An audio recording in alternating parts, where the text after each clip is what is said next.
everybody. Welcome into another episode and another week of the What the Puck podcast. I'm Nick. He's Gunk. Gunk, how you doing this week? We are doing fantastic here, getting ready for a new year. Hopefully, new stuff, new everything going on, man. So, Last episode of the year. last episode of the year. Like I said, it's 2023. It's not been a great year. Hopefully, fingers crossed for 2024. We have a better year this year. Yeah. Let's talk about hockey. What have you seen recently that you've been interested about? You were talking before the show that you saw something. Well, I see very familiar, and I was watching World Juniors the other day, and I realized, like, again, with all the stars coming in, like the way they play and everything, it's like the skill level is ridiculous. Even at kids at 16, 17 years old now. I mean, it's the play is just ridiculous. But what I was talking about was they were emphasizing the scoring system there, which they have the 3-2-1 system where you get 3 points for a regulation win, you get your 2 points for your overtime and shootout win, you get a point for your overtime shootout loss, and of course you get zero for a regular loss. And NHL has a different system now with basically they're playing a lot of these games you see that are tied at with like 30 seconds minute to go. They're kind of like holding back and like playing for the point in overtime. Do you feel like the system, if it was brought to the NHL, would enhance trying to win in regulation compared to just holding back and maybe a little more exciting at the end of the game just to No, you you you need to take out the shootout. I agree with that, I think a definitely. I think a 3-2-1 doesn't work in the NHL because it's not really it doesn't really seem like it doesn't really seem like it's gonna work. I Okay. feel like they should go back to doing ties. I feel like if you tie, you each get a point. Oh, I missed the tie. I used to love the tie back in the day because it was like the only sport that ever tied, and it was so weird. It was one of the big jokes in like the '90s. Was like, oh, all these other sports have a definitive winner except for hockey, who always ties, or soccer, who always ties. I'd rather see a tie than a game go to a shootout. I'd Oh, rather I see, agree.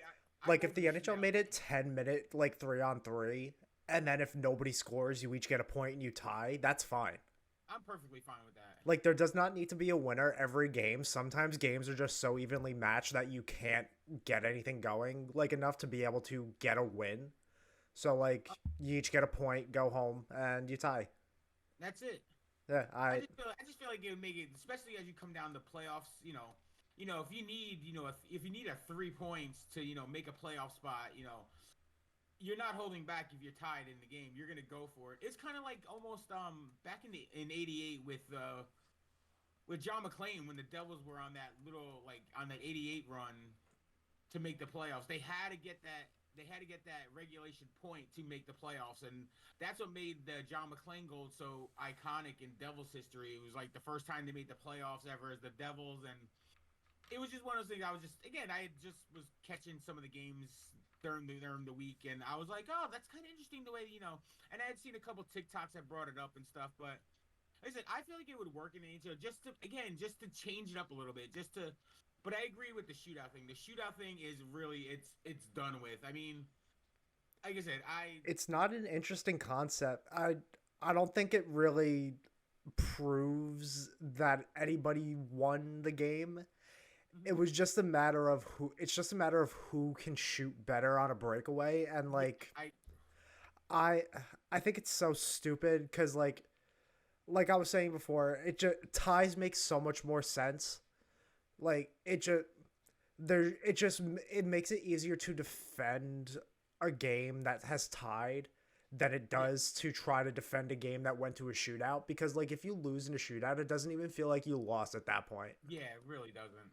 uh And it's again, a it's joke. a lot of teams have better, like the Devils right now. The Devils are way better at an overtime with a 3-on-3, especially with the skill players they have, than they actually are in a shootout. If you look at their record over the last couple of years, their shootout record is not great at all. And especially when you don't have the goaltending to back it up in a shootout, you're losing that extra point. Seems like almost every game if you're not winning in overtime.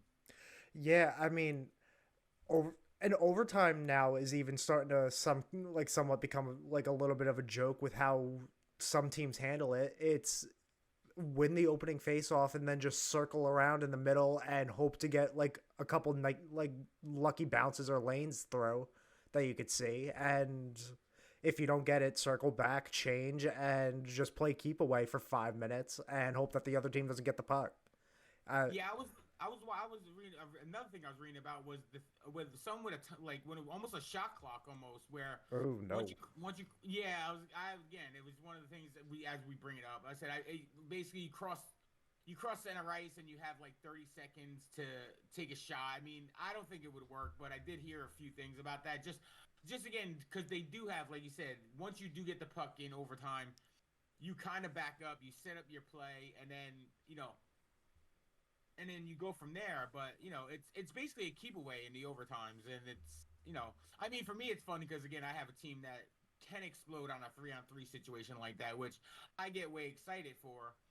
But if you're the opposite team, it's like, oh god, like I feel like I'm not gonna have a chance now because I'm never gonna get the puck.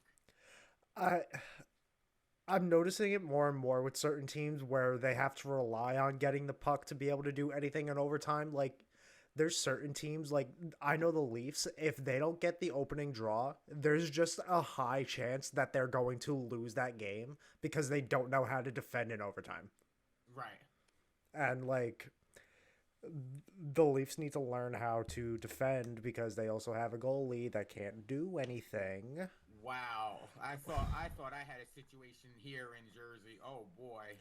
It's bad over there in Toronto. I mean, y- yesterday night, last night was easily the like I think the defining point of Ilya Samsonov and just how poor his play has been recently. I mean, nothing this team is doing to help him or his No. confidence is working. I you got to get rid of this guy, but like I mean, some of those goals that he let in yesterday were like tip-ins, so like I guess not his fault, but you need to make a save. I Make a fucking save. It's your job to make a save. You, Oh no, absolutely. Like I said, I see it all the time from my team, and it's heartbreaking because they have such a good forward lines and stuff. It's basically the same situation. Their forward lines are really really good, and then you just can't get that back end to work, and it's just not working. And I'm sorry, you gonna say something? no, you're good. Oh yeah, but yeah, like you said, you got to have that back end to have a complete team. And right now they are. I like I said, I thought our situation was bad until I read the story this morning with Samsonov, and it was he is dead last Yeah, in no, almost it's every so category. bad. He is worse than VTech. Like Really, it's so bad what's going on over there in Toronto with their goalie situation. Because like, what do you do? You don't want to rush one of the kids you have down in the AHL, but like you got to at this point, I think. and Wall wasn't playing bad for him before he got hurt No, either. he was really good. He He was took the really good. starting job, but Yeah, him getting hurt sucked. it really did. It really put a damper on the middle of their season right here. I mean, Yeah, I said, I mean, you got, I mean, Matt Martin is still there. I mean, he was good, what, 5, 6 years ago, but Matt Martin. did I say his name wrong again? Matt Murray's not on this Matt team Murray. anymore. Thank you. See, Matt damn Murray's it. not even on the team anymore. Oh, he's not. I don't believe so. Oh, I could have swore they signed him to. I thought he was up backing up. No. I could be wrong though. I could have swore they signed him to like a two-way contract right before the season.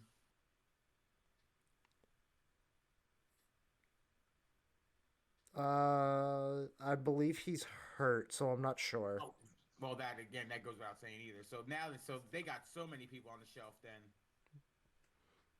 Yeah, yeah, no, he hasn't played recently, so yeah, he's playing he's hurt right now. okay. But still, I mean, you you got to wait for Wall to come back, which should be soon, hopefully.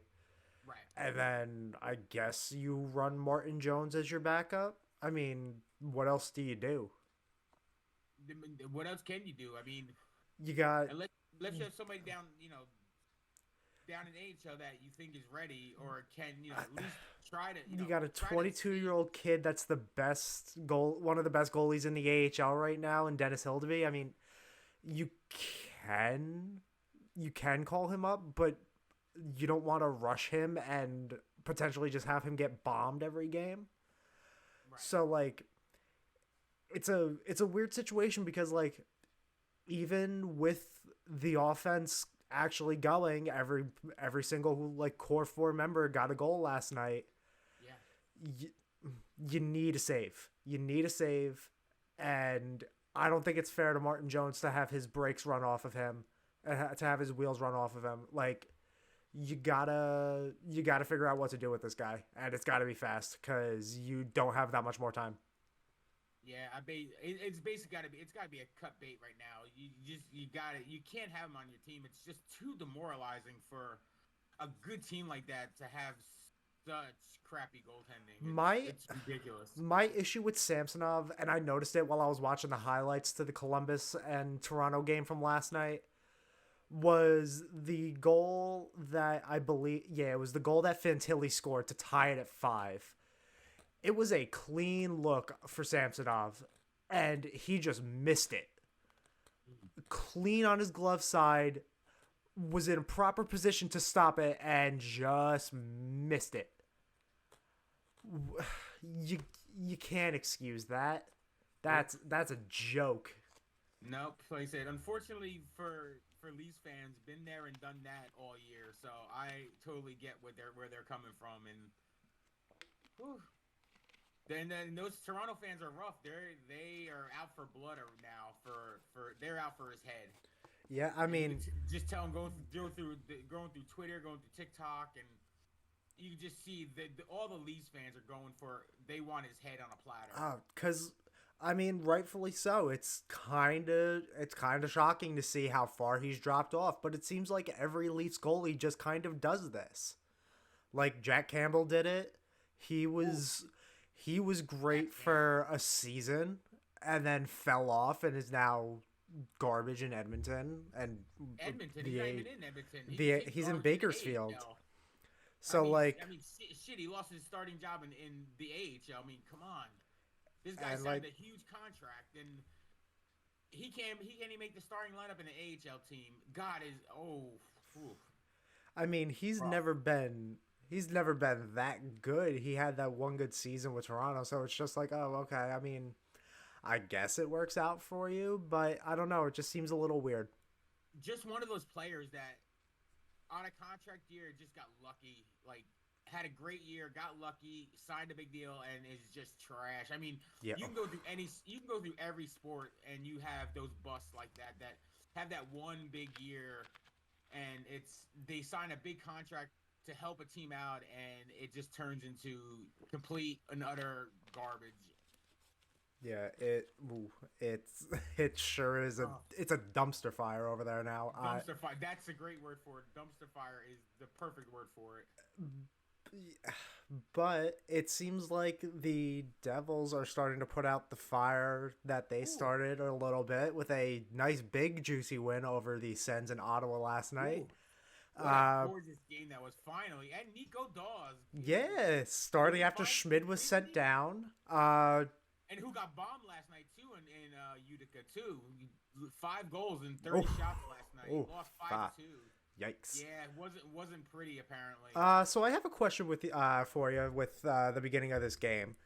First game of a back-to-back. It's the 8th of 16 back-to-backs this season. Do you have Right. an issue with that? It seems like a lot. I really don't. Again, we talked about this on other podcasts before about the NHL scheduling is really terrible. Like when they didn't have the games right after the Frozen Frenzy, they didn't have any games, or they just had one game the next night. Their scheduling is really weird, and They should be like I doing said, one tonight, honestly. Tonight or I mean, tomorrow. I don't get me wrong. Like I said, the Devils are a young team, so it shouldn't be that much of a hindrance on them because they are so young. They have fresh legs. Like I said, luckily last night was a game where in the third period they were resting a lot of their stars. I mean, a lot of the third and fourth line guys were playing the last like 5-6 minutes of that game. As you can tell by Mr. Brendan Smith. Good God. He scored. Let's go. Let's go. If he get my rule of thumb is with a bad player, if he scores 5 goals, he gets I'll get a jersey. Well, then I don't know about this year, but I mean, it's possible. It's possible. Keep him in the lineup. It was a beauty. It was a beauty. Off a breakaway, off to his own off the penalty that he took. Ooh. Oh, and the penalty was terrible. It was one of the worst tripping calls ever. He barely hooked the guy and got a penalty. And again, you see all the boards again, as I go back to every time. Devils boards crapping on Smith so bad for that penalty. Like, oh my God. And he also gives and takes away because then right after he scores a no goal. If he didn't turn, it just hits his chest and falls to the ground. It falls to the ground, and Dawson's like, "What the hell just happened?" I'm like, "Yeah, that's the Brendan Smith we know and love. It wasn't that anomaly that happened like 5 minutes ago." We got to. I'm very happy for him because if you saw the bench, and the bench was so happy for him after scoring that goal. And you should be. It was pretty good. Yeah, you could see why. Again, a lot of fans crap on Brendan Smith, and yes, I have too in the past, but you could tell that his teammates really care for him, and like when somebody scores a goal like that, you love to see that. Just to get the excitement up on the team, and get the juices flowing. It gets everybody going. Gets everyone going. And somebody he's a really nice guy. Like I said, he's running the Cam Jam this year for his foundation, and he's a good guy. He's a great guy, great part of the Jersey community. So I say, good for him. Like I said, I'm not as down on him as most people, but like I said, good for him. I'm so happy he scored. And again, he was Mr. Post ever since he's got to the Devils. He must have hit about 25 posts since he started on the team. It's been ridiculous. It seems like every game he's hitting a post or a crossbar or something. So good for him. I'm glad he got in there and actually with a beautiful, like I said, with a beautiful play right out of the box. Nico with a beautiful pass, and you saw it coming. Like, I don't know how to say, like, the Sens are an NHL team, and how did you not see that play coming? Nico literally held that for like 3 seconds before he passed it to him. I guess they were expecting him to rejoin in the zone to try to regroup. But if you get that spring on him, go for it. Or literally, they probably looked at it and was like, "Yeah, he's not doing that. He's not gonna score. He's not gonna score. He's not scoring it. He's not going on a breakaway for anything." And sure enough, bam, right on his stick. But you would be happy to hear that I'm starting to like one certain player on the Devils. Oh, ooh, I'm starting to really like Dawson Mercer a little bit. Oh, how can you not like the Murdog? The goal he scored last night has got me on the wagon.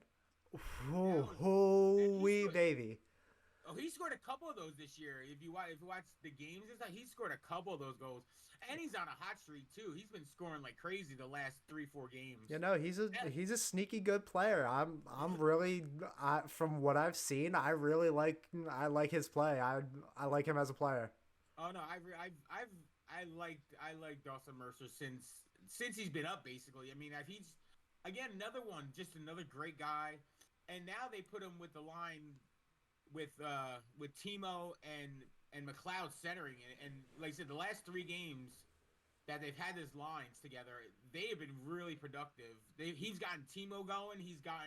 McLeod has been solid all year round. Like, he's one of the most constant Devils this whole year has been McLeod with his face-off wins and just timely scoring and great passes. Even when he was playing on the fourth line with like Lazar and Bastion, who he does play with, he's been a really solid Devil this year. If you're going consistency all year, you got to give it to Michael McLeod. Really great sentiment. And again, he was projected as a draft bust for where he drafted him. In his draft year, they did not. They just thought, third, fourth line center, but he's really. that goal in the playoffs last year really has boosted his confidence, and you could tell going into this year how that goal has really solidified him on this team. Yeah, the entire team so far, recently, the past couple games, is starting to look really good, really quick, really sharp. I mean, what'd you think of the goaltending? I mean, Schmidt gets sent down a couple days before his waiver exemption is up, so you kind of knew that he was getting sent down because Yeah. Dawes still has like 30 something games left on Mhm. his. Right. So it makes more sense to have him there right now. But he looked really good last night. I mean, Yeah. I think it was a better goaltending performance than most games you've seen this season, probably. Oh, probably one of the best goaltending games of the year for the Devils. I mean, Vitek did have a couple games here and there again, but it's the consistency of the goaltending. That's more the problem with this team is the consistency. I mean, yes, you're gonna give up a clunker here and there once in a while. You're gonna give up a game where you're just scoring 4 or 5 goals against. I mean, that goes without saying. But you just need somebody that's gonna come in there, give you a two, a 2.5 to 2.7 goals against. Try to get your save percentage over 90%, and we'd be good to go. But like I said, Vitek has not been the answer this year. I guess he's gonna get the start tonight for against Boston, which I'm keeping my fingers crossed. But Dawes really lights out last night. I mean, again, it was against an Ottawa team that has been really underperformed this year. So I mean, you got to take the good with the bad. You kind of give it, Yeah. you see the competition that he was going against. I mean, trust me, don't get me wrong. When it was 1-0 Ottawa, I was like, oh, here we go again. But he settled down. He made some really good saves and settled the team down. The team got clicking and going, started scoring goals, got on the power play. The The power power play, play looked the power play looked good. Yeah. and it was funny because Ruff during the practice the day before was yelling at that power play unit. He basically was like, "Get to the fucking net." That's what he said. He was like, he yelled it, and a lot of the reporters reported that he was yelling at Jack and Toffoli and Brett, "Get to the fucking net. Get Shit. in front of the net." And sure enough, they came to play last night, and that power play was really good. You could and Call it the Miz line. They came to play, baby. Call them the Yeah, they Miz came to line. play. Jesper Bratt, 4 points. We got both Hughes brothers scoring 3 points. Was the first time the siblings have scored 3 or more points in a game since the Sedins did it in Yeah. 17. So, like I said, you and again, if it wasn't for Bedard, I mean, Luke Hughes would be up there. I mean, he's first in rookie defenseman points. I still think he's up He's there. fourth in and I think he should be talked about. I mean, I know I Bedard's mean, probably gonna win, but like, I think yeah, he should be talked about. yeah, no, he should be in the conversation, but again, it's his award to win basically, unless something Yeah, happens that's where you don't want to see the kid get hurt or anything. But if he's playing all the games, he's winning. He's winning the Calder this year. I mean, it it goes. it goes It's without just saying. Yeah. written in stone already. But like I said, Luke has been playing really well the last couple of games. He's got back-to-back goals in the last two. Like I said, the team is seems like tonight's going to be a good test against Boston. That's going to be a really good test tonight. See how you can play, especially coming off. Like I said, they've been terrible on the back to backs, on the second half of the back to backs. Especially Let's see in how they come Boston. Are out. you nervous? I mean, it's a regular season game. I mean, I'm just, I just want them to get on a streak, and now they've won 3 in a row since the Christmas break. They're starting to heat up a little bit. Their scoring is getting up. Their defense has improved immensely since like November and early December. They've improved their defense really well, and I feel like Nemitz has stepped in for Hamilton really well. Actually, probably a little better than Hamilton has been this year. But like I said, fingers crossed. Like I said, they're playing Boston. Should be a really good game tonight. I'm looking forward to it. Like I said, I'll be sitting here on my couch with my coffee and I mean, didn't you say a couple episodes ago that the Boston Devils game that you watched at Prudential Center, I think it was one of the more one entertaining of the games you've best games seen? of the year. Oh, absolutely. No. And that's what I'm hoping for tonight too. Another really good game. But yes, I did. that game that was at Prudential Center, that was one of the best games I watched in a long time for a regular season game, I should say. The intensity of it, and if those both teams bring that intensity a game, this is going to be a great game tonight. Well, hopefully we'll see the Devils walk away with a win and extend their Let's streak. I fingers mean, crossed, and up to the second wild card, which again a lot of Devils fans are very ooh, happy. But I mean, again, it is only the end. It's going to be January, but that's one of the the criteria this year is you want to be when you're playing well, you want to be above that playoff line because again, you lose three in a row and you're back down to 10th, 11th in the East. You win three in a row and you're up to a wild card spot. So it's going to be really intense for these playoff spots going into March and April this year, and I feel eh, like it's gonna make the regular season really exciting this year at the end. I have some cool news. If the playoffs started today, the Rangers would be playing the Devils. Oh, well, lucky there you go. There we go. Yeah, you can see. Would you be All more or that less together. confident this year? A little less, yeah. I'm a little less confident this year. Shit. Yeah. I wouldn't be. I'd be. I would I be. wouldn't be as confident. I wouldn't be as confident. No, definitely not. But again, it's a rivalry game, and people especially playoff time. People step up to, play their best games during the playoffs. Yeah. Hopefully both teams can make it. I'm hoping all three teams make it. Again, I don't shit on The Islanders Islanders as much are as I do the Islanders are Rangers, but third in the division somehow, so I'm kind of shocked by that because like they're still just okay. right. Like I don't understand how you're getting. They're pulling the old Dallas strategy from a couple of years ago of lose a bunch of games in overtime. They lost like 13 games in overtime and still made the playoffs, and it was just Mhm. like I mean, I think it was the year after they went to the Cup final. I think 2021 or something like that. Yeah, I did read that. Yeah, that was a lot of complete. That's what another thing that kind of brought up the point system before was getting those overtime. Getting just holding off, getting it to overtime, and even if you lose in overtime, at least you have that point. But like I said, I mean, you got to play the games, and if yeah, you go to overtime, you're getting a point. So the points matter. It doesn't matter if you win it in overtime, lose in overtime. You're getting your point. Everything adds up in the standings. So however you get your points and you make the playoffs, it doesn't really matter how you get the points. You make the tournament, you have a chance. yeah, I agree. And right now, one of the teams that's looking like a close lock for the playoffs is the Rangers, who didn't look like a playoff team last night. No. Lose 4-3 to the Panthers in Sunrise. I wasn't able to watch much of the game because I had a Christmas party with my friends last night. Okay. And, Yeah, Friendsmas. yeah, and, Friendsmas I, rules. I had a little bit of the game on while I was cooking for them, and the first period didn't look terrible. You said you cooked for them? I did. Motherfucker, when the fuck you ever gonna cook for me, man? I'll cook for Shit. you guys. When you guys come over, I'll cook. All right, that sounds good. I don't know. I was between pizza and Nick's cooking. I don't know Oh. which way to go now. Shit, can we have both? Fuck, we can just have a smorgasbord. But yeah, while I was doing all that, I had the game on, and the first period looked a little slow, but honestly, it it wasn't that bad of a game. Like I've been saying every episode or anytime the Rangers lose, which hasn't been often, but it's been enough. Rangers fans are still going. It's the worst defensive performance of the season.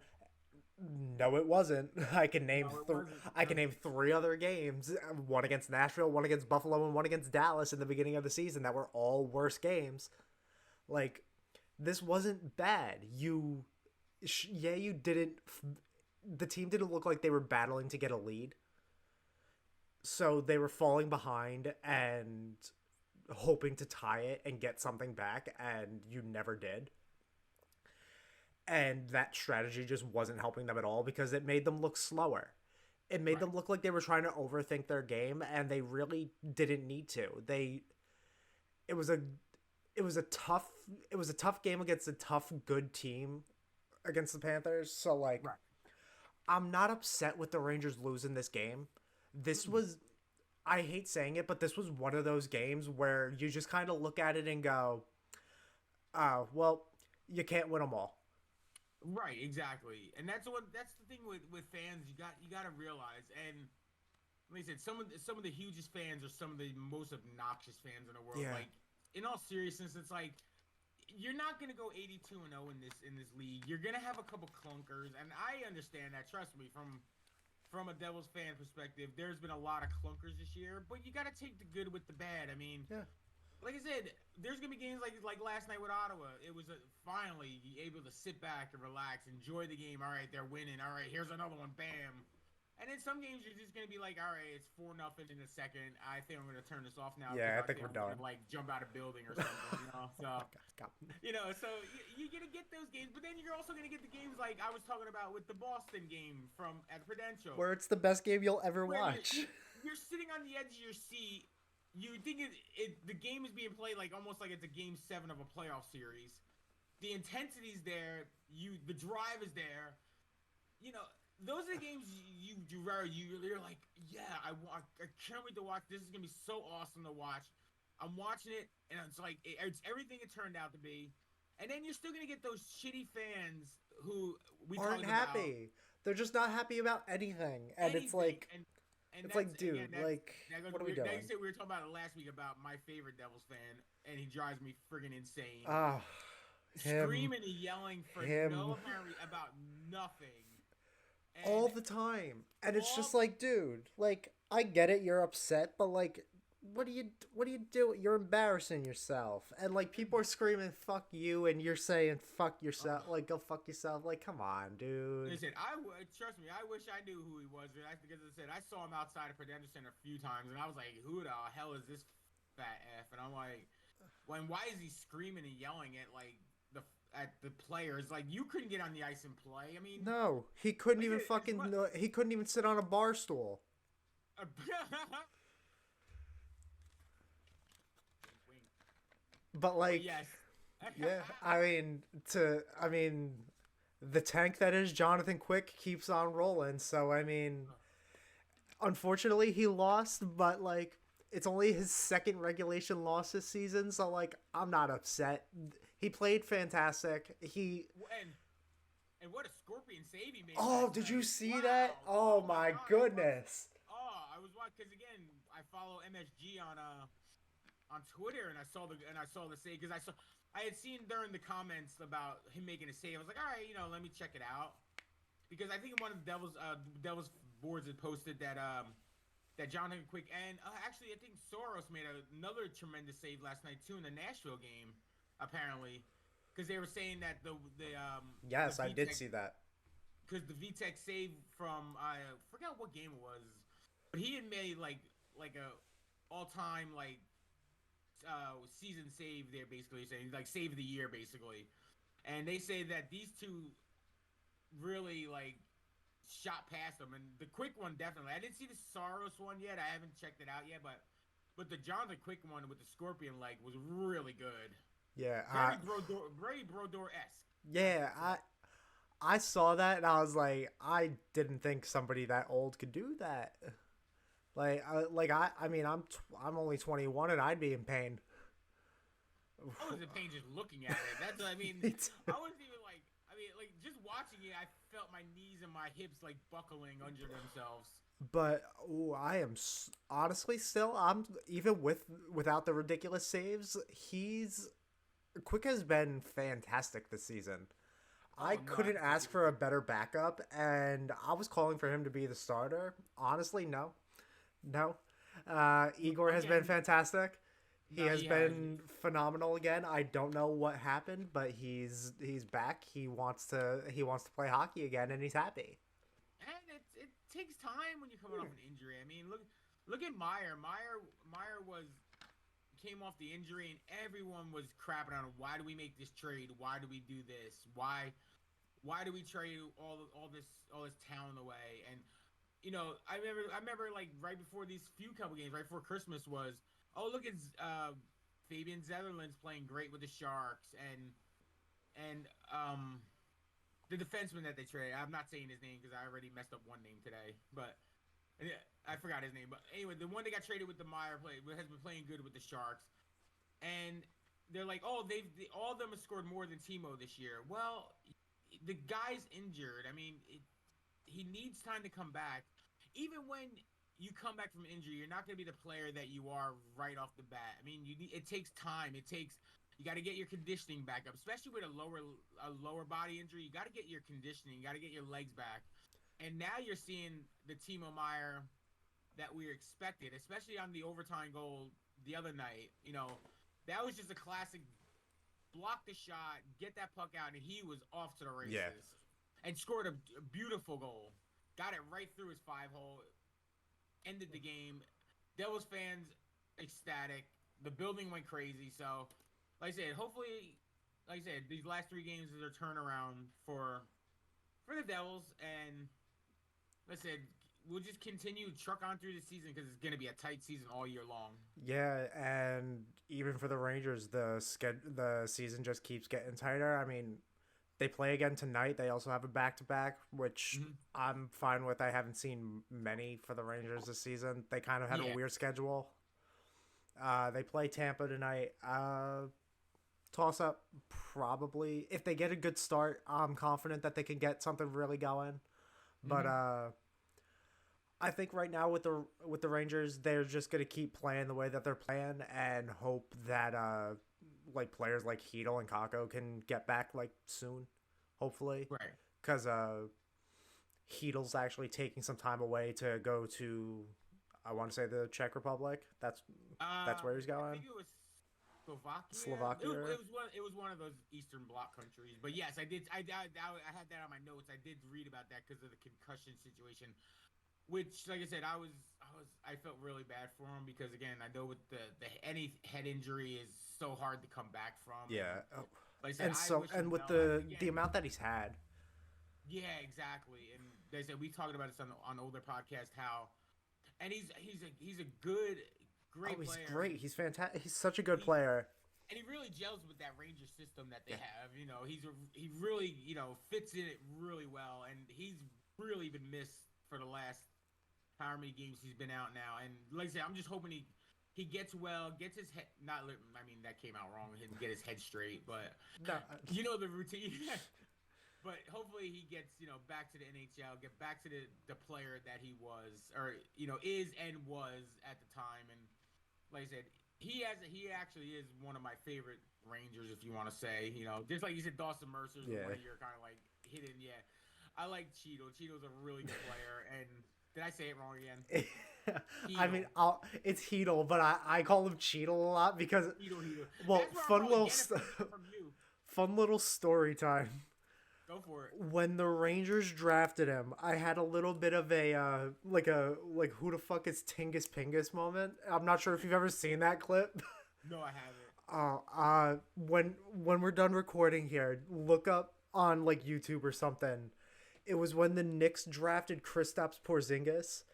Oh, it's a video of a guy with a heavy New York accent just going off on the team, asking why they drafted him, and then he just goes, "Who the fuck is Tingus Pingus?" It's the funniest shit I've ever heard, and I had a moment when they drafted him, and I was like, "Who the fuck is Philip Cheetle?" I was like, you had so many other guys you could choose, and you pick fucking Cheetle? Who the fuck? I never heard of the guy. And then a couple picks later, you pick Keandre Miller, which is like perfect, fine by me, like no issue there. But like, I was just like, who the fuck is this Cheetle guy? Dumbass name. I was like, Cheetle. They must have known something in the scouting department because, like I said, he's like really good. He's a really good fantastic. Fit in that team. Fantastic fit in that team. And we have a we have a young guy finally stepping back up with the Rangers. Loft scored a goal the other night against Washington on Wednesday, so I'm happy about that. He's finally seems like he's. I did. I had watched it. I had watched the replay of it. That was little. I inside joked that a little bit. Wednesday. Oh. Yeah, that was kind of. Sorry. Badumshing. I'll book you for the rest of the week. We're a comedy podcast now. Yeah, exactly. Hey, you gotta do what you gotta do, man.